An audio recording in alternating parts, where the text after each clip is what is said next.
When it comes to aviation miracles, perhaps none can match United Airlines Flight 232 flying from Denver to Chicago on 10 July 1989. Just an hour into the flight, the DC-10's tail engine exploded.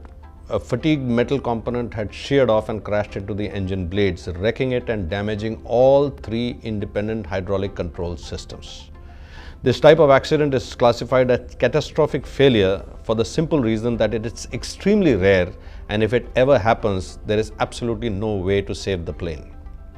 Within seconds, the pilots lost all control of the ailerons, the flaps and other control surfaces, and the aircraft went into an uncontrolled dive to the right, almost turning it on its wingtips. What happened over the next 45 minutes until its emergency landing in Sioux City Airport is considered a masterclass in collaborative problem solving under severe circumstances. As Captain Al Haynes, co-pilot Bill Records and flight engineer Dvorak battled the plane's plummeting dive, they were joined in the cockpit by an off-duty flight instructor, Denny Fitch, who was flying on the same flight.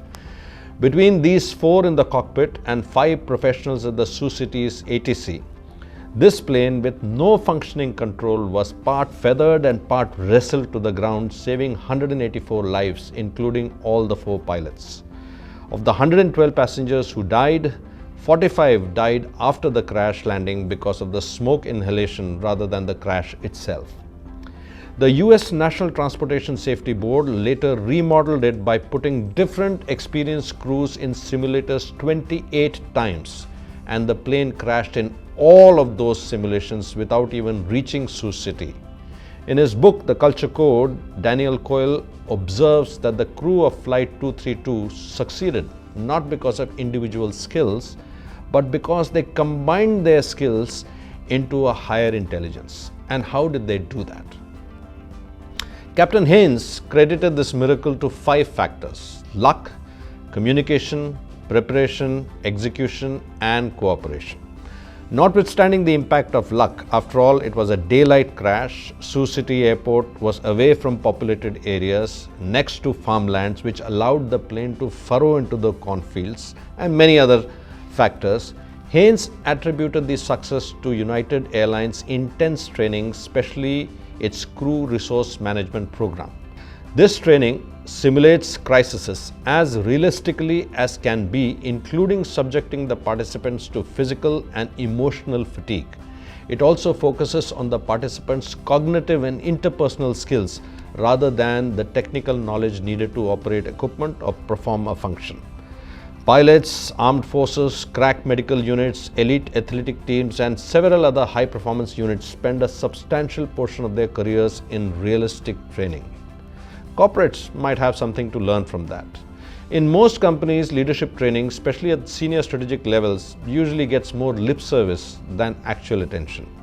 Many leaders consider themselves too senior to spend time on it, and most firms outsource training to business schools for modules on specific competencies rather than run sustained internal programs. There are 5 benchmarks to measure an organization's seriousness about training and therefore staying ahead. First, the time and resources and intensity dedicated to training. In most companies, this is about 2 weeks in a year per leader. Training budgets are meager and the training program itself lacks rigor. Second, the positioning of the learning and development function in the hierarchy. Once again, most corporates buried deep down in the HR function, often away from the strategic leadership site. Third, the time that the organization's CXO suite and strategic leaders spend on teaching. How hands-on are they in training efforts? Fourthly, the organization's mechanisms to institutionalize its training. Does it have a dedicated leadership academy with career programs, or does it rely on sporadic flavor-of-the-month interventions which it outsources?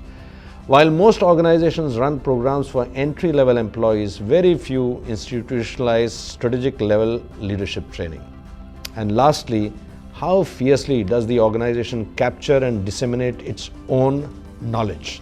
Does it have after-action reports, use experienced leaders as instructors, and develop an organizational history, or does it let this valuable knowledge fritter away? These 5 benchmarks indicate an organization's resilience, and as they can determine its success, they should demand top management's attention. Just as a comparison, in most armed forces, the training command is equated with the combat commands, headed by a commander who has a seat at the high table. An officer spends half or more of his career undergoing training that is so rigorous that loss of life is not infrequent. Instructors in the armed forces are operational leaders, practitioner teachers who have been there, done that, and they are feted within the organization. Instructional tenures are essential stints in the hierarchical ascendancy and promotions, thus ensuring that all learning is institutionalized. Obviously, the roles and stakes of the corporates are different from the armed forces. However, such standards can serve as a good benchmark.